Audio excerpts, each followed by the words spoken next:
আসসালামু আলাইকুম। কেমন আছেন সবাই? আশা করি সবাই ভালো আছেন। আলহামদুলিল্লাহ আমিও ভালো আছি। লাস্ট ২ টা দিন আমার যে কি গিয়েছে সেটা আমি বলে বোঝাতে পারব না।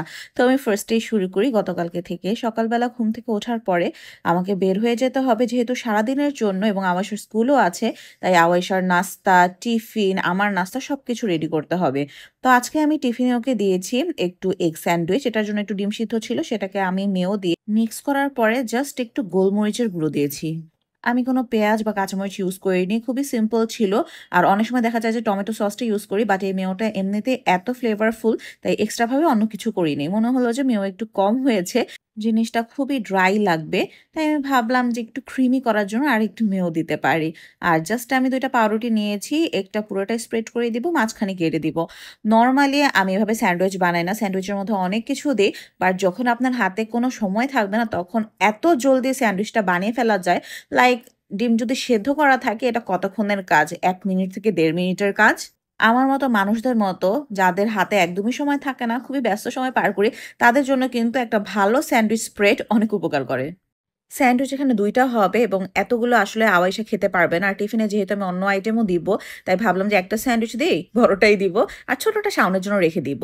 পাশাপাশি আমার তো নাস্তাও রেডি করে যেতে হবে। বাট রুটি বানানো আছে, আওয়াইশাকে জাস্ট রুটি খাইয়ে নিবে অথবা গরুর দুধও আছে ওইটাও খাওয়াতে পারে। যেহেতু শাওন একটু দেরি করেই ঘুম থেকে ওঠায়, তাই আসলে নাস্তা ওইভাবে প্রিপেয়ার করি না। পাশাপাশি আমি দিলাম একটা কেক, এটা একটা হোমমেড কেক এবং দিলাম ২ টা খেজুর। এখন আমার নাস্তাটা প্রিপেয়ার করব। আমার বাসায় নতুন চাল আনা হয়েছে এবং এই চালটা যে কি ও মাই গড! মানে এমন চাল আমি কখনো খাইনি। নরমালি যে চালগুলো খাই যে চিকন নাজিরশাল চাল প্রাইস একটু ভ্যারি করে। লাইক ৮০ থেকে ৳৯০ র মধ্যে থাকে। ৯৫ ও হয়েছিল মাঝখানে যখন সবকিছুর অনেক দাম বেড়ে গিয়েছিল। আমি বলতে পারব যে ৮৫ থেকে ৯০ র মধ্যে থাকে মোটামুটি সবসময়। তো এবার ৳৮৪ নিয়েছে। আমরা তো খুবই হ্যাপি যে যাক যে ১ কেজিতে করে ৳১ করে কমছে ভালো। বাট যখন আমি এটাকে রান্না করলাম, পরপর ৩ দিন রান্না করা হয়েছে। বিভিন্নভাবে এটাকে রান্না করা হয়েছে।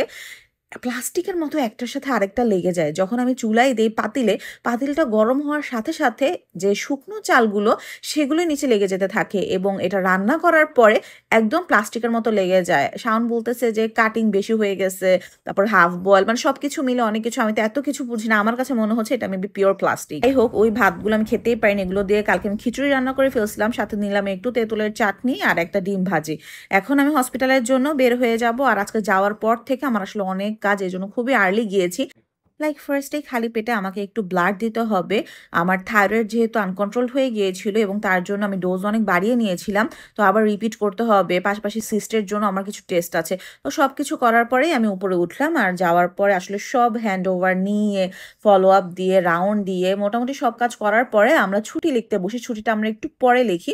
আগে আমরা যদি কোনো পেশেন্টের রাউন্ডের পরে কোনো ট্রিটমেন্ট চেঞ্জ হয় ওইটাকে আমরা ঠিক করি। যে ২ জন সিজার পেশেন্টের ছুটি হয়েছিল তাদের ড্রেসিং হবে।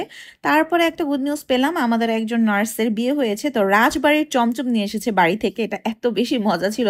তারপর আসলে অনেক কাজ ছিল। এত দৌড়ের ওপর ছিলাম যে মাঝে আর কোনো ভিডিও করিনি। তানিয়া আপুর যেহেতু ইভিনিং অ্যান্ড লাঞ্চ, তানিয়া আপু লাঞ্চ নিয়ে এসেছে। তো মজা করে খাচ্ছিলাম কারণ তানিয়া আপু অনেক কিছু রান্না করে এনেছিলেন। খাবার খেতে না খেতে এক পেশেন্টের আবার সিজারের ডিসিশন। সিজারে দাঁড়িয়ে গেলাম আবার এবং তারপরে নতুন ২ জন ৩ জন পেশেন্ট ভর্তি হয়েছে তাদের কাজকর্ম করে বাসায় যাব। এখন অনেক রাত হয়ে গিয়েছে। আর যেতে, যেতে একটু লাইবার সাথে কথা বলছিলাম। কারণ এত ব্যস্ততার মধ্যে আমার আসলে আলাদা করে সময় বের করা খুবই টাফ। আমার মেইন সময় হচ্ছে যে গাড়িতে যাওয়া আসার টাইমটা। কোনোদিন যদি আম্মু আব্বু বা লাইবা ফোন না ধরে তখন হয়তো আমি গাড়িতে যেতে, যেতে আমার ভ্লগটা এডিট করে ফেলি। অ্যান্ড দেন বাসায় আসার পরে আর কি, বাসায় তো আমার জন্য একদম জমিয়ে রাখা হয় সবকিছু। আওয়াইশার সেই সকালের টিফিন বক্স থেকে শুরু করে দুপুরে যা খাওয়ানো হয়েছে, প্লেট, বাটি এভরিথিং। তো আমি কাপড় না খুলেই থালা বাসন মাজতে বসে গিয়েছিলাম বিকজ সিঙ্কে যখন জমানো কোনো থালা বাসন থাকে আমার একদম মাথা খিটখিটে হয়ে যায়। তো ধোয়ার একদম লাস্ট পর্যায়ে মনে হলো যে আপনাদের সাথে একটু শেয়ার করা উচিত। তাই একদম লাস্টের বাটিটা ধোয়ার সময় আমি ক্লিপটা নিলাম। দেন আওয়াইশাকে ফ্রেশ করিয়ে চুল-টুল বেঁধে এখন ওর সাথে আমি খেলা করতে নিয়েছিলাম। বাট তার খুব এখন ইচ্ছে হচ্ছে যে সাজুগুজু করবে। যত সানগ্লাস ছিল সবকিছু নামিয়ে প্রত্যেকটা পরে, পরে আমাকে দেখাচ্ছে অ্যান্ড বলছে তার পিক ক্লিক করতে। একটা কথা বলে না যে একটা পরিপাটি বাচ্চার পিছনে তার মায়ের যে লুকটা থাকে এটা থাকে একদম দুনিয়ার সবচেয়ে বিধ্বস্ত লুক। তো আমার মনে হয় যে আমাকে যদি নরমালি কেউ দেখে আমার ব্যাপারটা ঠিক অমনই হবে। কিন্তু হ্যাঁ, আপনি যদি কোনো প্রফেশনে থাকেন তাহলে তো এভাবে বিধ্বস্ত ভাবে যাওয়া যায় না। তো প্রফেশনের জায়গাটা আসলে একটু সুন্দরভাবে মেইনটেইন করতে হয়। আমার রান্না করতে অনেক ভালো লাগে। এটা সত্যি কথা। বাট সবসময় কিন্তু সবকিছু ভালোও লাগে না। এই যেমন গতকালকে আমি মাত্র ১.৫ ঘন্টা ঘুমিয়ে আজকে সারাদিনে যে পরিমাণ পরিশ্রম গিয়েছে, এরপর রাতে এসে বাসার জন্য রান্না করতে মোটেও ভালো লাগছিল না। বাট তারপরেও যেহেতু খাওয়া-দাওয়া করতে হবে তাই ভাত, আমার সে বাজে জালের ভাত এবং একটু মাছ ভাজি করে নিলাম। এগুলো করতে, করতে এত লেট হয়ে গিয়েছে আজকেও ঘুমিয়েছি ৩টার দিকে। আওয়াইশা ঘুমের সময় যে কি করে, শাওনও যেহেতু আজকে সারাদিন ব্যস্ত ছিল, একদম সকাল থেকে কোর্ট, কোর্ট থেকে সরাসরি জিম, রাতে এসেছে ১২টায়। আমার শাশুড়ি আসলে ২ বাসা মেইনটেইন করে আওয়াইশাকে স্কুলে নিয়ে গিয়ে মানে সবকিছু আসলে অনেক টাফ হয়ে যায় সবার জন্যই। কি খেলা বলবা? এখন তুমি শুয়ে, শুয়ে গাজর খাবা?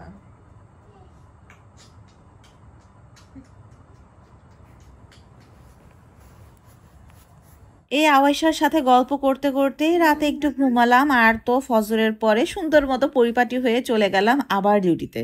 এই তো ছিল আমার আজকের ব্লগ। সবার কেমন লাগলো জানাবেন। Thank you for watching. আল্লাহ হাফেজ।